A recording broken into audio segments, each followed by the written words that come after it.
on se retrouve pour une nouvelle vidéo et aujourd'hui on se retrouve pour parler des signes que tu es trop attaché à quelqu'un. Et oui, ça m'est déjà arrivé, ça t'est déjà sûrement arrivé et ça arrive à plein de monde de trop s'attacher à une personne et de se rendre compte que cette personne est moins attachée à nous que nous le sommes à eux.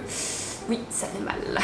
Ça peut sembler inoffensif et plutôt positif d'être attaché à quelqu'un, mais de manière générale, quand la balance n'est pas équivalente et que tu es très attaché, la personne va se détacher de toi. Et ce n'est pas ce qu'on veut, parce qu'alors on va souffrir.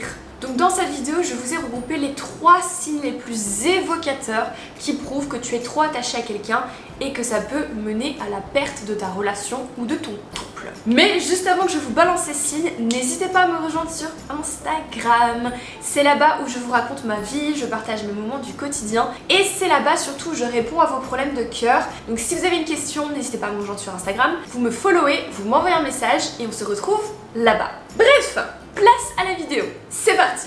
Alors, le premier signe, et un des gros signes, c'est est-ce que tu te sens mal, est-ce que tu te sens énervé, tu te sens émotionnel quand tu n'es pas avec cette personne.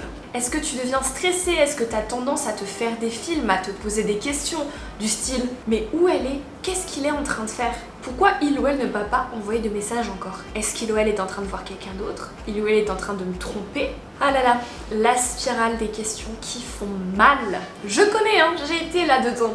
Et c'est pareil si tu as l'impression d'avoir perdu de ta motivation, que tu n'as plus envie de rien faire quand il n'y a pas cette personne. Tu as perdu tes hobbies, tu n'as plus envie de bouger ton corps, que ce soit d'aller à la salle de sport ou de faire une activité physique. Bref, tu te lamentes, tu restes sur son téléphone, tu scrolles sur TikTok ou sur Instagram et tu attends que le temps passe pour retrouver cette personne. Si c'est le cas, c'est un gros signe de dépendance affective. Et il n'y a rien de pire que la dépendance affective pour tuer un couple. Ensuite, un deuxième signe, c'est est-ce que ton ou ta partenaire peut ruiner ton humeur pour la journée. Genre par exemple, tu te lèves, t'es de super bonne humeur, t'es positif, t'es enjoué, tout va bien, tu kiffes ta journée et tout d'un coup il se passe quelque chose avec ton mec ou ta meuf et bam, ça ruine ton mood. Ça peut être parce que il ou elle ne t'a pas envoyé de message, ça peut être une petite remarque que tu prends très à cœur. Bref, l'humeur de cette personne, les messages ou tout ça, ça peut t'affecter à l'intérieur. Et ça, c'est encore un signe que tu es trop attaché à cette personne, que tu apportes trop de valeur envers elle et pas assez envers toi et ce que tu ressens. Je sais, c'est plus facile à dire qu'à faire, mais il ne faut pas que ton humeur soit ruinée par quelqu'un d'autre. C'est la base pour être heureux.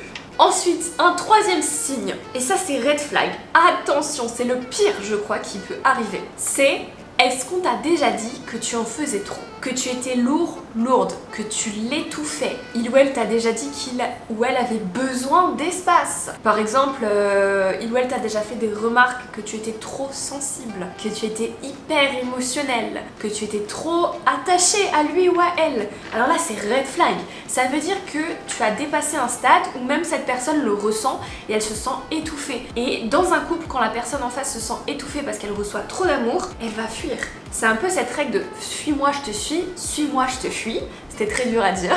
C'est qu'en fait, plus tu vas pousser quelqu'un et plus tu vas lui donner de l'attention, moins il va remarquer ta valeur et plus il ou elle va se détacher. Donc attention, encore une fois, on se recentre sur soi. Du coup, voilà la mi-fin, la vidéo est terminée, j'espère qu'elle vous aura plu. Lâchez un pouce bleu si c'est le cas et venez me dire en commentaire sur ces 3 signes combien vous en avez. Faites extrêmement attention parce que moi-même j'ai été victime de dépendance affective pendant très longtemps dans ma vie envers mes partenaires amoureux et je souffrais beaucoup. Si vous avez des questions, n'hésitez pas à me les poser en commentaire. Et puis quand ça c'est fait, nous on se dit à dimanche pour une prochaine vidéo. En attendant, portez-vous bien, je vous fais des gros bisous.